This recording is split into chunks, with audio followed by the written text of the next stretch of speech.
السلام عليكم ورحمة الله وبركاته. ازيكم يا حبايب قلبي؟ عاملين ايه؟ يا رب تكونوا بخير. قبل ما نبتدي الفيديو هنصلي على الرسول. اللهم صل وسلم وبارك على سيدنا محمد. النهاردة هنعمل مع بعض أكلة حلوة جدا وهي اللحمة المشوية، وأنا عملتها لك بطريقتين. الطريقة اللي تناسبك وتكون مناسبة ليكي ولولادك اعمليها.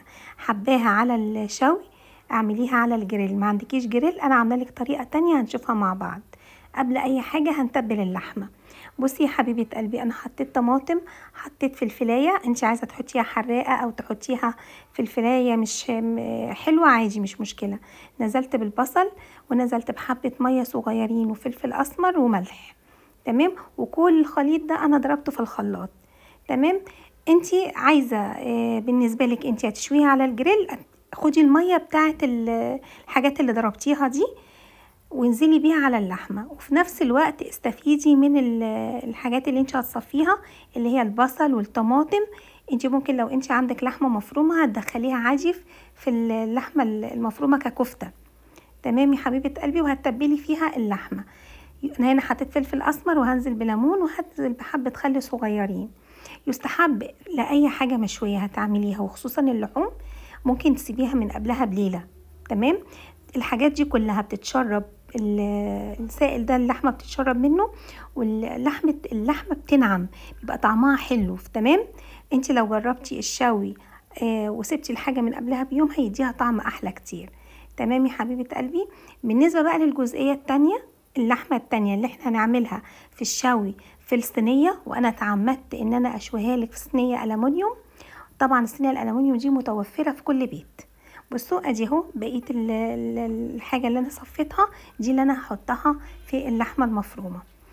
تمام يا حبيبه قلبي. التانية انا تبلتها، القطعيه التانية انا تبلتها بس ما صفيتش منها الحاجه، وافهمك دلوقتي. احنا جينا نعمل مع بعض سلطه خضراء. ده بصل، مسكت البصلايه الاول قطعتها وحطيت عليها خل وحطيت عليها ليمون وبهرتها وهسيبها على جنب. ما تحطيش الخليط ده الا ساعة الاكل لما تيجي تاكلي. حتى لو انت حطيتي كل محتويات السلطة ما تحطيش البولة دي الا ساعة الاكل بالظبط. وحطيت عليها شطة لو انت بتحبي الحاجة حراقة، بس ما كترتش في الكمون. فلفل اسمر، خل، ليمون، شطة، حاجة بسيطة من الكمون. تمام. هننزل بقى بكل الخضار. شوفي انتي نوعية الخضار اللي عندك ايه. انا كان متوفر عندي فلفل الوان احمر، طماطم، خيار، خضرة دي كانت متنوعة من شبت وبقدونس وكزبرة، وحطيت بشر جزر. وكل الخليط ده انا هقلبه على بعضه، بس مش هحط البولة اللي فيها البصل اللي احنا حطينا عليه البصل والخل الا ساعة التقديم بس. بصوا بقى عشان تعرفوا حاجة عني، انا من عشاق الفلفل الاسود قوي. حتى لاحظتوا ان انا حطيت فلفل اسود وما حطيتش لا ملح ولا حاجه وسبت البوله زي ما هي. تمام. بصي انا فضيته دلوقتي في بوله التقديم، وفي نفس الوقت هروح نازله عليه بالسائل اللي احنا الخليط اللي احنا عملناه. ده بيدي للسلطه طعم حلو جدا جدا، وبينقل السلطه في حته تانية. جربيها يعجبك قوي ان شاء الله. الوجبه دي اللي انا عملتها هتعجبكم جدا. ادي كده السلطه خلصت معانا. في حاجه بقى انا قلت لكم هنوه لكم عليها دلوقتي، دي قطعيه اللحمه التانية. انا قلت لك ان انا هشوي لك اللحمه المشويه بطريقتين. متوفر عندك جريل هتشوي عليه، طب مش متوفر عندك جريل انا ممكن كنت اعملها لك في طاسه تيفال او في صينيه تيفال، لكن برضو كل الناس مش متوفر عندها التيفال. الصينيه الالومنيوم دي موجوده في كل بيت. هخليكي تشوي فيها احلى لحمه وهتعجبك جدا جدا.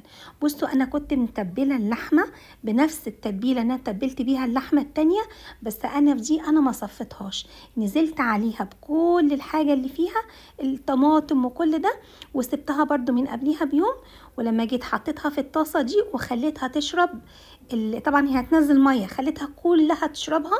لو انت لاقيه القطعيه بتاعتك ناشفه شويه هتزودي حبه ميه حبه حبه صغيرين لحد ما تتاكدي ان هي استوت. وهتعملي الخطوه دي بقى اللي انا هقولك عليها.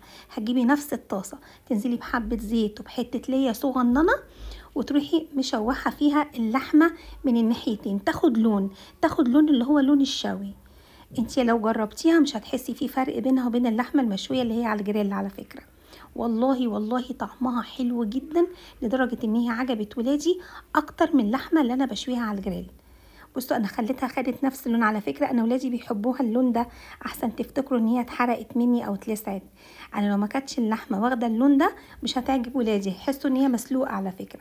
بصوا نزلت في فحمايه وحطيت عليها حته ليا صغننه، وحطيت عليها حبه ماده دهنيه، وكانت الماده الدهنيه دي زيت، واكتميها بقى كده هو اركنيها. تعالي بقى الجريل. بصوا يا جماعه الجريل ده يعني عزيز عليا جدا، اكنه زي حد من ولادي. ده اختي كانت جايبهولي معاها من بره، بينقل اللحمه في حته تانية، بيدي حتى لو عملتي عليه برجر بيديكي نكهه حلوه قوي قوي. ليه؟ ربنا يخليها يا رب تكون سامعاني عشان تجيب لي واحد جديد لان ايده اتكسرت. بصوا انا قلبتها من ناحيتين. بصوا اللون ده ولادي مش بيحبوا، لازم تغمقها اكتر من كده.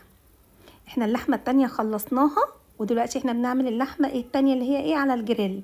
هنشويها الشوي العادي جدا، وبعد كده هجمع كل قطع اللحمه واحط عليها فحميه. بص شويت معاها فلفل احمر، عايزه تشوي معاها بصل اشوي براحتك، بس انا يعني الفكره اللي جات لي ان انا احط معاها فلفل احمر.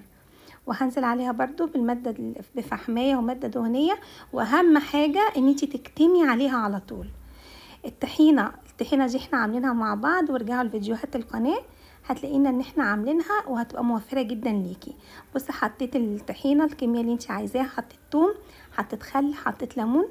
افضلي قلبي فيها كويس، وشوفي السمك بتاعها، وحليها بميه حبه حبه، ويفضل ان هي تكون ميه فتره. تمام، هتفك معاكي بسرعه. البهارات بقى العاديه اللي انت بتحطيها، اللي هي الكمون، الفلفل الاسمر، الشطه، لو ولادك بيحبوا الحاجه حراقه عادي مفيش مشكله. وتقلبيها وتشوفي القوام بتاعها المناسب ليكي. وخلاص على كده. الطحينه دي اسهل حاجه، السمك بتاعها كان بالنسبه لي كده كويس. تمام، وهننزل بالبهارات بتاعتنا.